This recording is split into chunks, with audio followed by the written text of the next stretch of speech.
Muy buenos días con todos, mi nombre es Maximiliano Daniel Bucarán Ramírez, soy estudiante de la Universidad de Ecotec en la carrera de Derecho, dentro de la Facultad de Derecho y Gobernabilidad. El día de hoy vamos a realizar una tarea propuesta por el doctor Fabricio Guerrero Valareso, catedrático de la materia Historia y Filosofía del Derecho.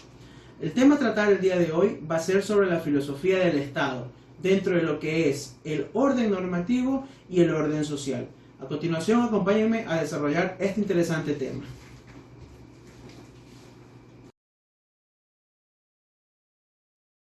Bueno, continuando con este interesante tema, vamos a dar inicio a la exposición.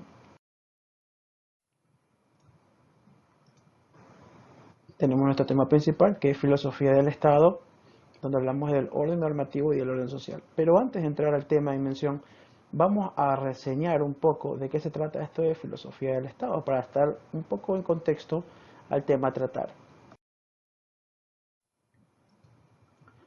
Filosofía del Estado. La teoría de filosofía del Estado, ¿qué es en sí? ¿Qué nos indica? Nos indica que esto es una disciplina que tiene como objeto el estudio de las posibles definiciones, orígenes, formas, tareas y objetivos del Estado, así también como de sus condiciones y límites institucionales, éticos y legales, como rama de la filosofía política y en concreto la teoría general del Estado. A menudo sus temáticas afectan a varias otras ciencias simultáneamente. Esto puede ser filosofía, economía, teología, ciencias políticas, ciencias exactas, y no nos olvidemos de nuestra rama principal, que sería el derecho y la sociología. Podemos decir que esto se desarrolla a partir de una eclosión del derecho público en la Alemania de principios del siglo XIX. Este término surge de la lengua italiana stato, que posteriormente evolucionó del latín stat. Ahora vamos a hablar del proceso de configuración del Estado moderno para poder determinar su filosofía en sí. Empezaremos hablando del tema la formación del Estado moderno. Este es un periodo conocido en la Edad Moderna, muy arraigado dentro de lo que es la filosofía del derecho. Reseñemos un poco. Dentro de la Europa del siglo XIX, surgieron importantes cambios dentro de su ordenamiento jurídico. Este fenómeno fue destacado y dio como surgimiento el Estado moderno que hoy conocemos. ¿Y cómo se define esto? En un territorio con fronteras determinadas, donde existe un gobierno común y un sentimiento de identificación cultural y nacional de sus habitantes. Como les dije, este proceso fue iniciado a partir de los siglos XIV y XV. Los monarcas europeos interesados en concentrar el poder en su persona debieron negociar con los señores feudales de aquella época, quienes cedieron sus derechos individuales sobre sus feudos a cambio de una serie de privilegios, los que no estuvieron dispuestos a transigir, debido a que estos fueron sometidos a través de violentas guerras. Algunos de estos nobles, ante el poder del rey, no les quedó más que convertirse a una nobleza aburguesada, convirtiéndose en lo que se llamarían los burgomaestres o vasallos directos del rey. De este modo, el concepto feudal de lealtad fue reemplazado por los de autoridad y obediencia, propios de un Estado con poder centralizado. En el siglo XVII, más adelante, el poder político de los monarcas se fortaleció hasta eliminar cualquier representatividad, dando lugar a las monarquías absolutas. Bueno, la monarquía constituyó un Estado moderno sobre la base de una dirección fuerte, contando con los medios para sostenerla.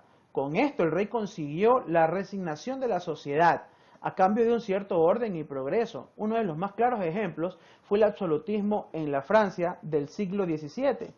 Este país se convirtió en la mayor potencia europea después de consolidar sus fronteras, gracias a las innumerables guerras con los países vecinos.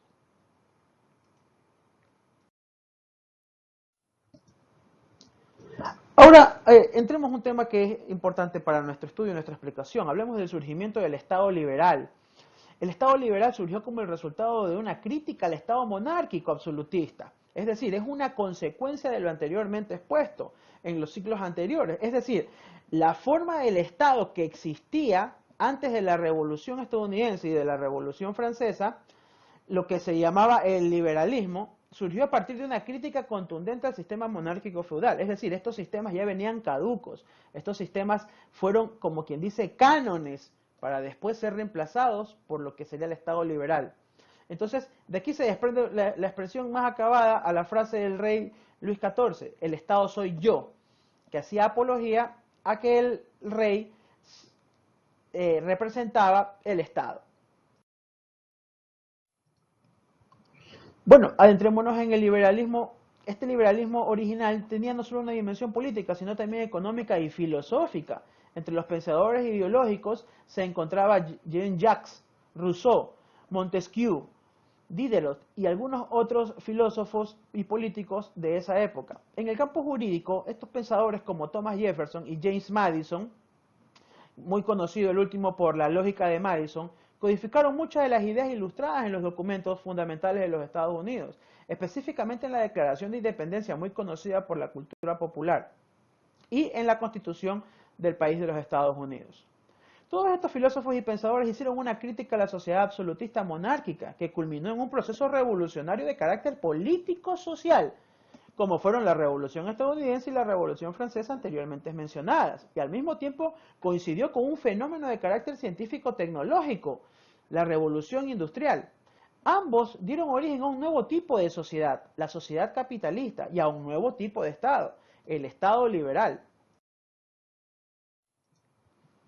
Esta convergencia también dio origen a un nuevo tipo de trabajador, el obrero industrial o el proletariado, así también denominado por Karl Marx, y a lo que el marxismo considera una superexplotación desde ese mismo proletariado naciente. Finalmente, como consecuencia de lo que hemos hablado del Estado monárquico, del Estado liberal, surge ahora el Estado liberal pero como Estado de derecho. ¿Qué significa esto? Esto ya es la consecuencia del desarrollo de la filosofía del Estado, de cómo un Estado debe de ser, debe de realizarse y debe de establecerse. Veamos, el Estado de Derecho se encuadra en el marco del Estado liberal, pero no lo agota. Su configuración aparece marcada por los dos planteamientos fundamentales. Por el rule of law, que es el mandato de la ley, que es una consecuencia de los enfrentamientos producidos en la Inglaterra entre los defensores parlamentarios y los defensores del absolutismo monárquico. Este concepto supone el imperio del derecho o el imperio de la ley, es decir, la primacía, la supremacía del principio de legalidad como expresión de la soberanía popular recogida en el Parlamento. Los parlamentos del iusnaturalismo racionalista de origen protestante que proponen el alojamiento del derecho de las cuestiones éticas y morales, al mismo tiempo que establecen la vinculación entre el Estado y el derecho. Esto es importante para el objeto de estudio de nosotros. Aquí es donde apertura en sí el tema. Pero en realidad la formulación del Estado de Derecho surge de la doctrina alemana, como ya la vimos anteriormente. La doctrina alemana no responde a los mismos criterios que la anglosajona, pues su proceso de evolución histórica fue distinto. Frente al rule of law, que situó una posición suprema del Parlamento, la doctrina alemana, donde esta supremacía no existía, ofreció la formulación del Estado de Derecho, según la cual el Poder Legislativo asume el monopolio de la ley y el Ejecutivo la capacidad de cumplir lo dictado por el Poder Legislativo. Una vez establecida esta reseña histórica de cómo fue evolucionando el Estado hasta lo que conocemos nosotros hoy en día, vamos a adentrarnos en lo que es propiamente la filosofía del Estado, que también es conocido como filosofía del derecho. Son herramientas complementarias entre sí. Esta competencia de la filosofía del Estado participan tres órdenes. Dentro de lo que nosotros hemos hablado y propuesto para esta tarea, resaltamos dos, el orden normativo y el orden social. Pero actualmente, llevando este tema a nuestra sociedad, necesitamos establecer un tercer orden, que es el orden ético, que por cuestiones de la tarea que no está nombrado, lo llevaremos a cabo muy superficialmente. Pero es muy importante que vaya a la par con el orden normativo y el orden social. En nuestra sociedad como estamos hoy en día necesitamos también que ser regidos por un ordenamiento ético. Revisemos entonces. Cuando hablamos de orden normativo, tenemos que hablar que es la razón de que la norma jurídica a través de la autoridad informa o conforma el Estado. Su principio es unitivo, constitutivo y esencial. Dentro de lo que es el ordenamiento social podemos establecer que es la razón en la que el Estado es una especie de género de sociedad. Es como decir la forma en que la sociedad civil perfecta abarca todos los fines que son susceptibles de ser alcanzados mediante la convivencia humana. Y como lo dijimos, sucintamente vamos a abarcar lo que es el ordenamiento ético, porque sin este orden normativo, lo social y lo normativo carecería de sentido.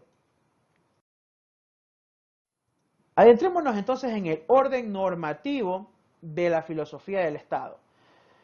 Empecemos. Establezcamos que las normas reguladoras de la conducta humana no se encuentran aisladas y en desorden. Eso tenemos que tenerlo claro como punto de partida, sino que esto constituye un conjunto orgánico, sistematizado, de preceptos vinculados entre sí, denominados ordenamientos normativos. El conjunto sistematizado de normas que regulan el obrar o comportamiento del hombre y tienen la misma razón de validez. A esto se le llaman ordenamiento normativo. Pertenecen las normas a un ordenamiento determinado porque entre todas las que lo integran existe un elemento en común o vínculo de enlace constituido por la misma razón de validez. Y si vamos a hablar de un ordenamiento, tenemos que hablar de nuestra principal herramienta cuando queremos establecer un orden en una sociedad y en un Estado, que es el derecho. Lo vamos a ver a continuación.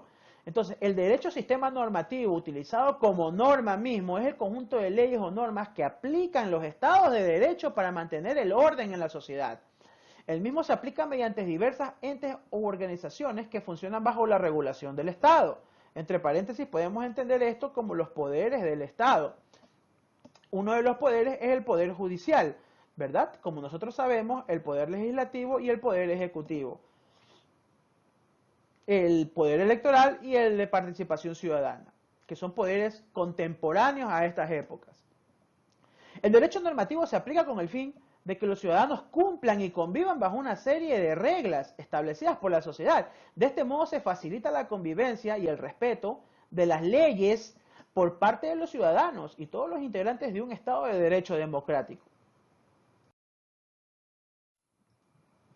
Pero no existe ordenamiento jurídico sin un comportamiento social. ¿Ya? Coexisten estas dos situaciones. Entonces vamos a ver lo que es el orden social. Un orden social es un concepto de las ciencias sociales que designa la estructura social entendida como un mantenimiento de la jerarquía de las normas y de las instituciones en una sociedad, que para este caso es en el Estado. Podemos decir que las formas de relación y comportamiento social son consideradas incompatibles con tal orden, definen por oposición el denominado comportamiento antisocial y la marginalidad. El mantenimiento del orden social no implica que dentro de él no exista desorden o contradicciones inherentes. Toda sociedad, independientemente de su permanencia o estabilidad, presenta estos aspectos caóticos o disfuncionales, así también como existen los conflictos sociales y el disenso de los disidentes.